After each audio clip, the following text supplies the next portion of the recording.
Mr. President, I ask unanimous consent that the following senators be permitted to speak for up to 5 minutes each. Myself, Senator Whitehouse, and Democratic Leader Schumer. Without objection. Thank you, Mr. President. I rise today with my colleagues to make very, very clear, not just to our Republican colleagues, but to history, of exactly what's at stake. Let there be no doubt that Senate Republicans are threatening to go nuclear on Senate procedure to gut California's Clean Air Act waivers. But this isn't just about California's climate policies, and this isn't just about the scope of the Congressional Review Act, and this isn't just about eliminating the legislative filibuster. No, what Republicans are proposing to do would go far beyond just eliminating the filibuster.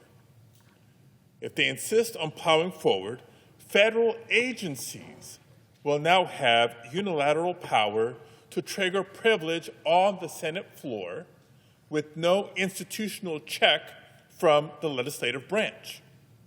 Just as EPA has submitted California's waivers with full knowledge that they are not actually rules, other agencies will now be free to submit any type of action going back to 1996. Think licenses, permits, leases, loan agreements, drug approvals. There would be no limit. Now, we've been safe from this kind of abuse until now because the Senate has a process in place for the Government Accountability Office to help the Senate parliamentarian determine privilege for the purposes of the CRA. But Republicans are now threatening to throw that process out. And the consequences of throwing the rule book out the window will be very, very serious, Mr. President, but it's not too late to turn back. Republicans must understand exactly what they're doing. So today I think it's important to establish some facts about the process that protects the Senate from agencies that try to game the system. Mr. President, I have a parliamentary inquiry. The senator will state his inquiry. Mr. President, is it correct that the then Senate parliamentarian in 2008, in coordination with bipartisan Senate leadership and committee staff, developed a Senate procedure for determining what qualifies for expedited consideration under the Congressional Review Act when an agency fails to submit an action to Congress, and that a precedent under that procedure was first established in 2012? Based on information that is publicly available, yes, that is correct. Thank you. And is it correct that that procedure, which uses a GAO determination as to the nature of the agency action, whether or not it is a rule, has been implemented numerous times by senators on both sides of the aisle, including one occasion where a GAO letter gave rise to a joint resolution of disapproval, which became law? Based on information that is publicly available, yes, that is correct. Thank you, Mr. President. I yield the floor. President. The senator from Rhode Island. Mr. President, I joined the ranking member of the Rules Committee with a parliamentary inquiry of my own. The senator will state his inquiry. Is it true that unless a piece of legislation is privileged under a rule or statutory provision or is the subject of a unanimous consent agreement, motions to proceed to that legislation are generally fully debatable? Yes, that is correct. That is correct. And for those of you following this at home, fully debatable means 60 votes are required to end debate, which Republicans do not have.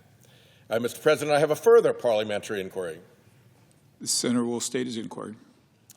Is it commonplace for Senate offices and for whichever senator is presiding over the Senate to consult with the parliamentarian to determine whether and in what manner expedited procedures apply under a host of statutes, including the War Powers Act, the National Emergencies Act, the Congressional Budget Act, and the Congressional Review Act.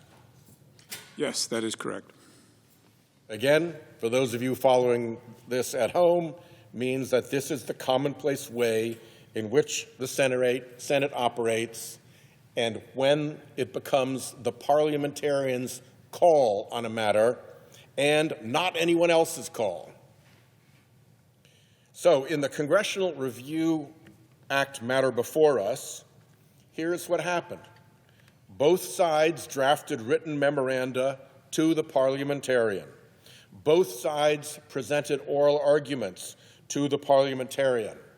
The parliamentarian asked questions of both sides, and the parliamentarian, our neutral referee, reached a decision. That all took place here in the Senate, actually over there in the LBJ room. The GAO was not even in the room when the arguments were made.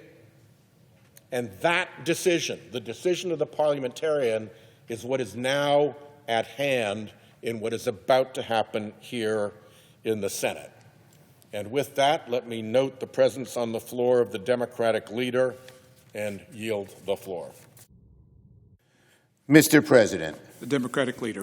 Mr. President, is it true that the parliamentarian advised leadership offices that the joint resolutions of disapproval regarding the California waivers at issue does not qualify for expedited consideration under the Congressional Review Act? While the chair has no personal knowledge of those circumstances, the parliamentarian has advised me that such advice was given. Thank you, Mr. President. Before I yield, I want everyone to understand what the essence of my question was. This week, the Republicans want to use a legislative tool known as the CRA in an unprecedented way to repeal emissions waivers that the fossil fuel industry has long detested. The CRA has never been used to go after emission waivers like the ones in question today. The waiver is so important to the health of our country, and particularly to our children.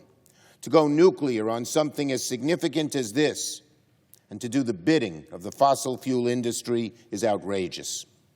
And we just heard, in response to my inquiry just now, that the parliamentarian affirmed this, that these California waivers are not eligible for the expedited procedures that the CRA affords. That means that legislation to repeal these waivers should be subject to a 60-vote threshold in the Senate. To use the CRA in a way that Republicans propose is going nuclear. No ands, ifs, or buts. I yield the floor.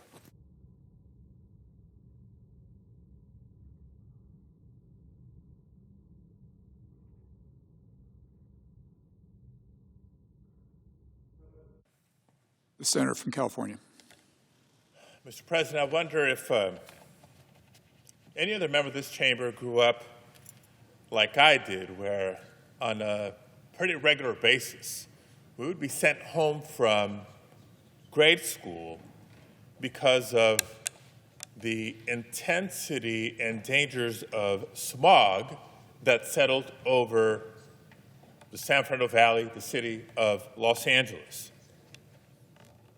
How many of you grew up to more reports of unhealthy air quality in the air quality index or hazardous air quality forecast for that particular day than it was just clean air?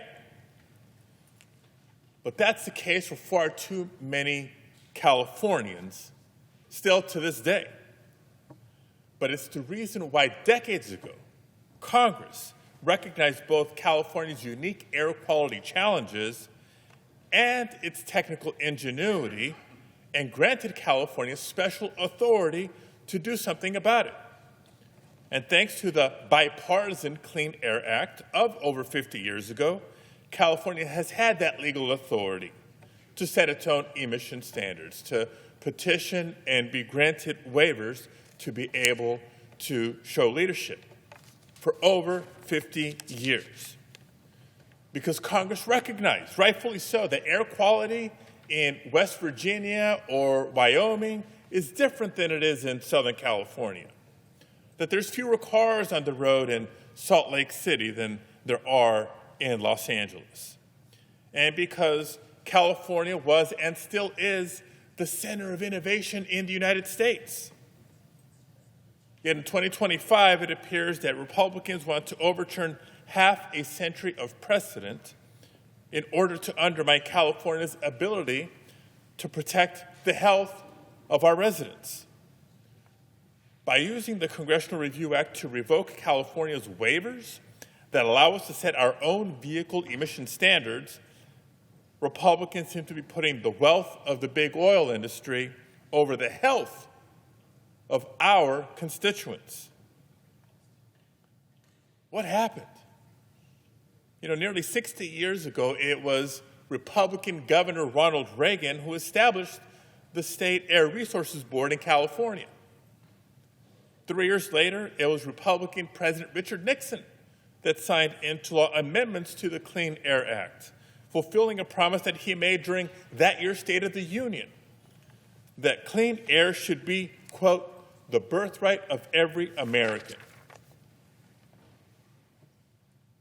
I wonder if Governor, future President Reagan, President Nixon would recognize their own party today.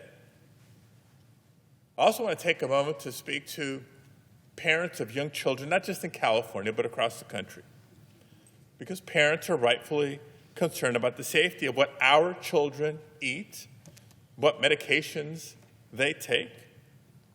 As parents, we have some level of control over certain things, like the food we give our kids or the medications that we provide. But some things that we can't control as parents include the quality of the air that they breathe outside.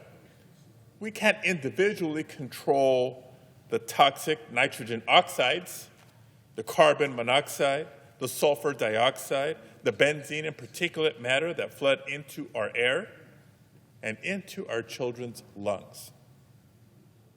Now, unless industry were to somehow decide to suddenly just do the right thing, it's incumbent upon government to act. And that's what California has done. But of course, this discussion debate is more than just about public health. California's emission standards also represent ambitious but achievable steps to cut carbon emissions and fight the climate crisis. We've taken a stand because we know transportation is the single largest contributor to greenhouse gas emissions. And California has been proud to set the example for other states who may choose to follow suit. Now, Mr. President, I use the word choose, and I'll use it repeatedly because over and over again in this debate, I've heard some arguments coming from Republicans that I think are misleading the American public. I hear arguments like, well, California, quote, isn't simply setting a stricter standard for itself, it's setting a new national standard, end quote. Or California's, quote, emission standards would become de facto national ones, end quote. So I want to be clear, California has not and cannot force our emission standards on any other state in the nation. As much as I may love that authority, that does not exist. But yes, over a dozen other states have voluntarily followed in California's footsteps, not because they were forced to, but because they chose to in order to protect their constituents, their residents, and protect our planet. And the truth is, they do have a tremendous blueprint to follow. California is now the fourth largest economy in the world and the largest contributor to the federal treasury. California didn't get there by sticking our head in the sand as the clean energy transition blossomed elsewhere. We leaned in, and we proved that what's good for the air is good for business. What's good for the planet and public health is good for the economy. But meanwhile, the cost of inaction continues to hit Americans where it hurts the most, in our wallets. In 2021, the Natural Resources Defense Council estimated that air pollution from fossil fuels costs Americans an average of $2,500 a year in medical bills, or over $820 billion in total. So no, this isn't just about Republicans defending against some California power grab or fighting on behalf of the little guy. Which brings me to my final point. Because it's not just why Republicans are trying to undermine California's climate leadership, it's how they're trying to do it. Now, I've been very clear on where I stand on the filibuster. That's been a quiet counter-argument in several conversations here amongst colleagues. Yes, I do support lowering the threshold to move to pass a bill from a supermajority to a simple majority, but only after there has been an opportunity for amendments and debate in an effort to stop the endless partisan gridlock that prevents so much more progress that the American people deserve. I voted to make that rule change and codify it in the Senate rules. But in 2022, when we did so, Republicans opposed it, and they defended the filibuster and the 60-vote threshold as sacred. Today, as the ranking member of the Senate Rules Committee, I want to make sure everyone understands exactly what Republicans are trying to do here, now. The Clean Air Act passed this body under regular order by a vote of 88 to 12 in 1967. The landmark Clean Air Act amendments passed the Senate 89 to 11 in 1990, overwhelming bipartisan support. But now, Republicans are trying to pass these bills that strike at the heart of the Clean Air Act's provision for California on a simple majority 50-vote threshold, bypassing the filibuster. Republicans certainly must know that they don't have the votes to amend the Clean Air Act under regular order. If they did, they'd choose that path. They also know that Congress doesn't have the authority to amend the Clean Air Act through the Congressional Review Act. Don't just take my word for it. They heard it from the independent, nonpartisan Government Accountability Office. Not just once, but twice. And they heard it from the Senate parliamentarian who told them they could not move forward. So what Republicans are now trying to do is truly unprecedented, and it's about far more than simply California's clean energy policies. Republicans are threatening to vote on whether or not to overrule the Senate parliamentarian. Republicans are effectively saying that whenever the parliamentarian rules against them, they can simply disregard her to bypass the filibuster and pass legislation on a simple majority vote. So no, this isn't some one-off change to the rules. This is throwing out the rule book entirely. Because if they can ignore the parliamentarian here, then why not on an upcoming tax bill or on their efforts to gut health care for many Americans, or whatever the latest overreach is called for by President Trump. This goes way beyond the filibuster. The Trump administration could send an endless stream of non-rule actions to Congress, going back to 1996, including vaccine approvals, broadcast licenses, merger approvals, and any number of government decisions that apply to President Trump's long list of enemies. All it would take is a minority of 30 senators to introduce related bills, and the Senate would be bogged down voting on agency grocery lists all day long. Is that how we want to spend our days here in the Senate? Voting on every vaccine approval because Secretary Kennedy decides to send them to Congress? So to my Republican colleagues, I should also say this. The old adage says, what goes around comes around. And it won't be long before Democrats are once again in the driver's seat here, in the majority once again. And when that happens, all bets would be off because of the precedent you could be setting here at this moment. Think mining permits. Think fossil fuel project approvals. Think LNG export licenses or offshore leases, IRS tax policies, foreign policy, every Project 2025 or DOGE disruption, every agency action that Democrats don't like, whether it's a rule or not, and no matter how much time has passed, would be fair game if Republicans set this new precedent. So I suggest that we all think long and hard and very carefully about this. And I would urge my colleagues, all my colleagues, to join me not just in defending California's right to protect the health of our residents, not just in combating the existential threat of climate change, but in maintaining order in this chamber. Thank you, Mr. President. I yield the floor. Mr. President. The senator from Rhode Island. Mr. President, let me start with just a quick overview of the Congressional Review Act, which brings us here to the floor today. Under the American legal system, administrative agencies can make rules, and there's a very robust process for doing so.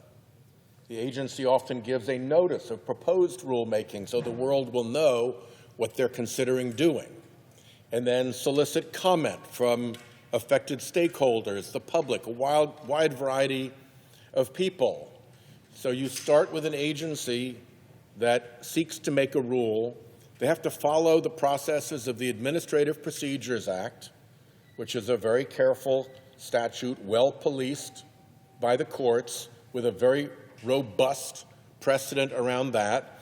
And at the end of the day, the agency creates a rule, and they adopt the rule. Now, you could always appeal that rule to a court. But what Congress decided many years ago was that in that situation where an agency had gone through the APA process and had promulgated a rule, that there would also be a congressional review of that rule, not just the court.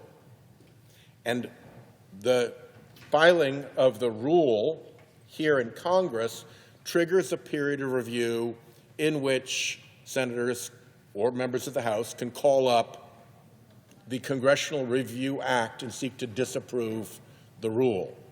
So this whole thing was originally designed, and for all the decades since the Congressional Review Act was first passed, has always been to address agency rulemaking under the Administrative Procedures Act.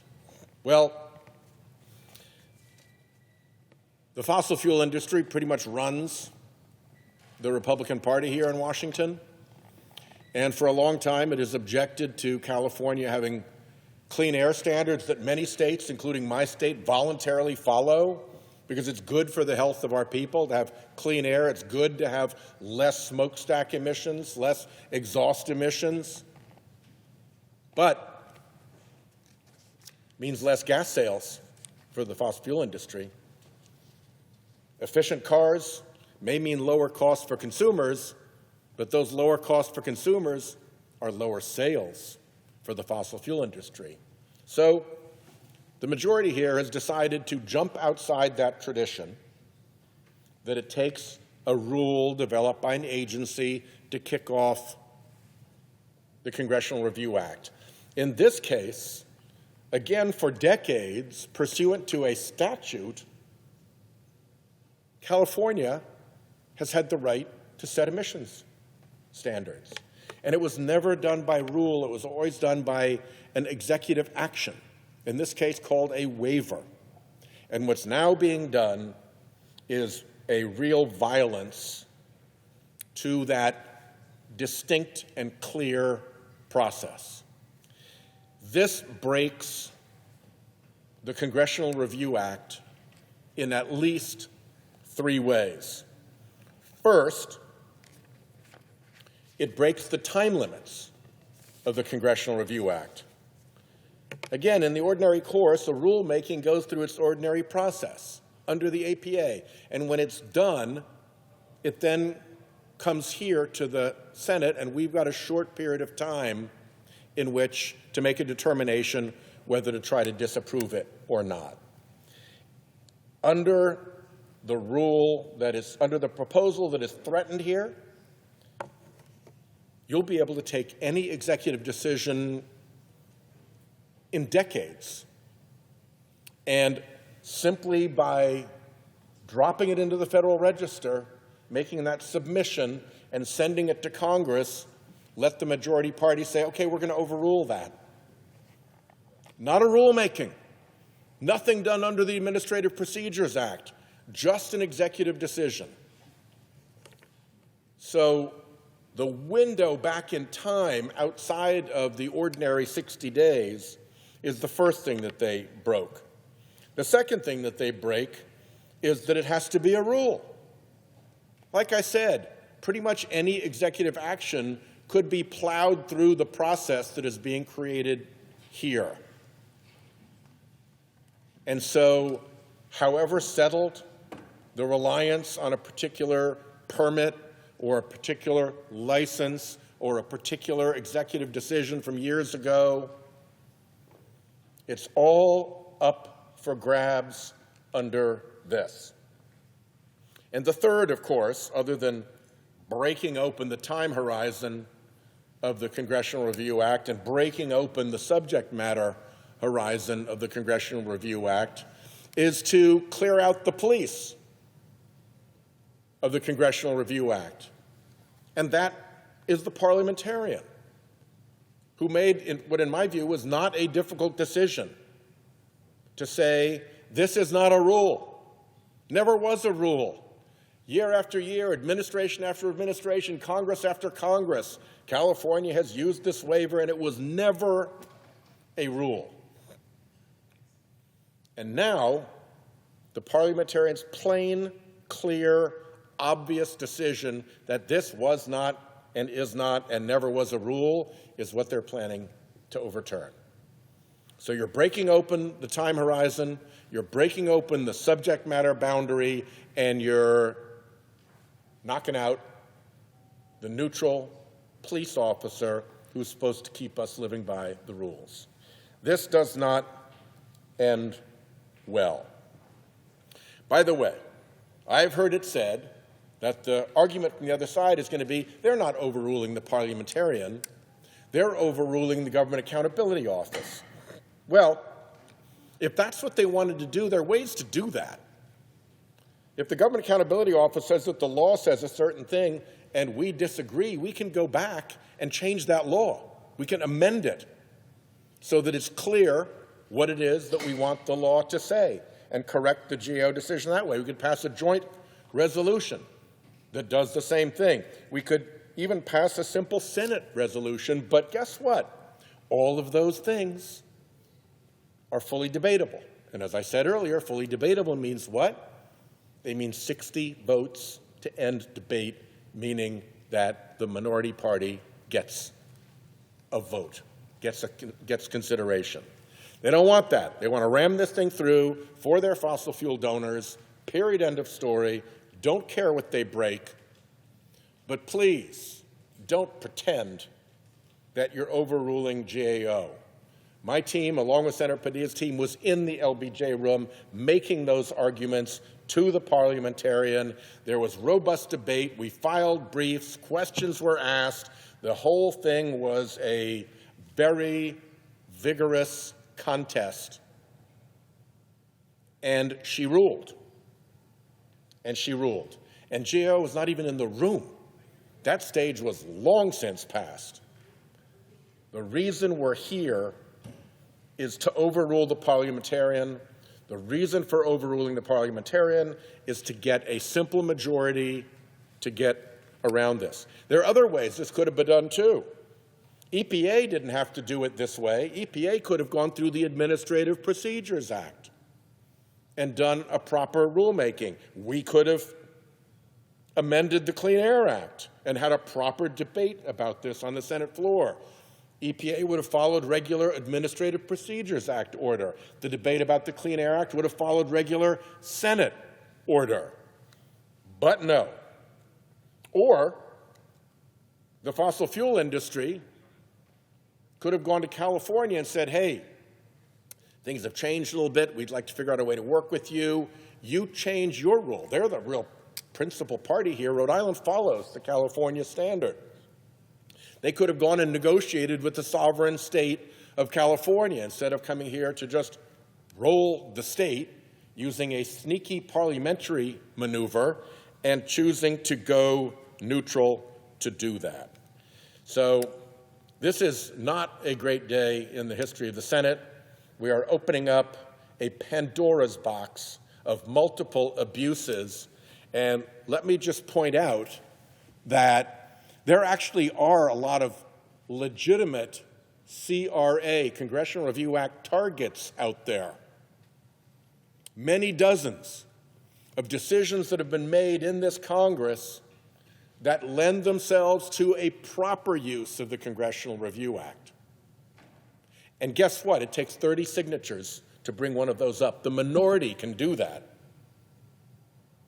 So if the majority wants to start playing CRA games, well, even under existing CRAs where we don't need a 51 vote majority, we can start bringing up CRAs of our own. Expedite them to the floor. Have vote after vote after vote after vote after vote. There are ways in which we can respond. I intend to work with my leadership to make sure what the best way is, but don't think that this nuclear option gets deployed here, gets deployed for the fossil fuel industry, gets deployed against a sovereign state, and gets deployed to make air dirtier and water dirtier, and we just walk away as if nothing happened. That is not what will follow. I yield the floor.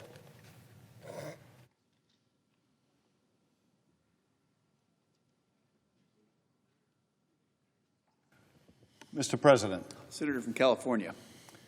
Mr. President, here we are, the moment that we have been warning about, the moment the majority and its members used to say under their leadership would never come. And yet here we are, the week our colleagues may push to go nuclear and override the parliamentarian, killing the filibuster and going against their word to unwind 60 years of precedent and policy. And no matter what anyone says, that is what is happening. Our colleagues will be overturning the parliamentarian to end California's right to cleaner air. The majority promised, and I quote, "We can't go there." I'm old enough to remember just when it was they said it, because it was their majority leader just 19 weeks ago. 19 weeks ago. But not to worry, the majority says this is not what this is about, they claim. Instead, we have heard the majority try to dress this up as an attack on the nonpartisan Government Accountability Office, saying that their unprecedented action was preceded, almost warranted, by the GAO's actions. Yes, my colleagues, Senator Whitehouse, Senator Padilla, and myself went to the GAO to ask for their guidance on whether this expedited mechanism called the CRA could be used to target California's waiver, California's right to establish stronger clean air standards. And yes, the GAO responded, affirming that this expedited process, the CRA, does not apply, that these are the rules, that if they want to strike down California's clean air rules, they can do so, but not in this summary fashion, not without 60 votes. That is the ruling that the parliamentarian has reaffirmed and which the majority now wants to strike down. But let's be clear, going to the GAO was nothing out of the ordinary. In fact, it was exactly what both parties have done when adjudicating this issue for decades. There are senators serving in this chamber, Republicans and Democrats, who have made use of the exact same process by going to the GAO. There have been more than 20 different opinions delivered by the GAO at the request of Republican senators and members of Congress in the last 3 decades, more than 20 times. And in the cases where the GAO found that the CRA may not apply, this expedited process may not apply, that decision has stood. They did not move forward and respected the rulings of the GAO and the parliamentarian until now. So what does all of this mean? What it means is California has established clean air standards. It was given a waiver under the Clean Air Act to do so. It has done so for decades. Those standards have been adopted voluntarily by other states. And as a result, in California and many other states, we have cleaner air to breathe. Until now. Until now, when the majority has decided to abolish the filibuster so that they could eradicate California's clean air standards, so that they could use a summary process that doesn't apply here to get over the hurdle that they require 60 votes in order to do this. And I urge my colleagues and the American people not to be distracted by suggestions that nothing is going on here, nothing new is going on here, no precedent is being set here, because it is. And that is to eliminate the filibuster in the service of the oil industry. In the service of the oil industry. Whether it's an attack on the GAO or the parliamentarian, the new ground we find ourselves in today is dangerous both in the effects it will have on California and on this body. In California in particular, because it means that this Congress is abolishing the filibuster so that Californians will have to breathe dirtier air. That's what this is about. They want to abolish the filibuster so that polluters can pollute more and Californians have to breathe dirtier air because they know they don't have the votes for it otherwise. And taken together, my colleagues are embarking on a path that will forever change the Senate. It will not just mean dirtier air for California and dirtier air for all the other states that have adopted California's higher standard.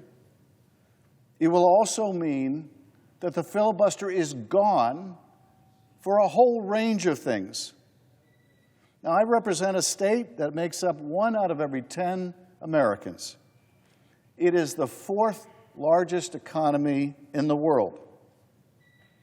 So 1 out of every 10 Americans is going to be deeply impacted. And of course, if you add all of the other states that have adopted this higher standard for their citizens, it may be more like 1 out of every 5. But it's more than that as well. Because what we have at stake is also a state's ability, its right to make its own laws and to protect its own citizens without having this body overturn that right. This week's vote is short-sighted because it's going to have devastating impacts for our nation's health, but it's more than that. And it should send a chill down the spine of legislators in every state and communities across the country, regardless of their political affiliation, because the Senate is now setting a new standard and one that will haunt us in the future. And it will haunt those states whose senators vote to go down this path. Make no mistake, today it's California and our ability to set our own air quality standards. But tomorrow, it can be your own state's priorities made into a target by this vote to open the Pandora's box of the Congressional Review Act. That oil drilling lease that one of your states got approved, that can be on the chopping block with a simple majority now if the filibuster is eliminated. That license for a new energy hub, gone with a simple vote of this body. That new community grant, gone with a simple vote of this body. That's fair game now if the majority adopts this tact. This vote to expand the power of this expedited process called the Congressional Review Act will be used to target Democratic and Republican priorities alike. I moved to Los Angeles in 1985. I remember what it was like to breathe the air in Los Angeles in the 1980s. I have seen images of what the air was like in Los Angeles in the 70s and the 60s and the 50s. We are a basin. And with all of that automobile traffic and all that congestion and our geography and topography, it means that exhaust gets trapped, that smog gets trapped. There are times when you can't see the hills in front of you. There are times when you can't see down the street, at least there used to be. There's a reason why California got this waiver decades ago, because there were unique challenges facing places like Los Angeles. And so California acted to protect its own citizens. But if your state acts to protect your citizens, whether it's from dirty air that can give you lung cancer, or whether it's pollutants in the water that can give you all other kinds of cancer, do we really want this body on a simple majority vote to be able to eviscerate what the states are doing to protect their own citizens? So I urge my colleagues again not to abandon states' rights in the Senate this week, because this may be a policy that you agree with today, but the thing is about a slippery slope. You can be the one who starts down the slope, but you don't get to be the one who decides where it stops. I yield back.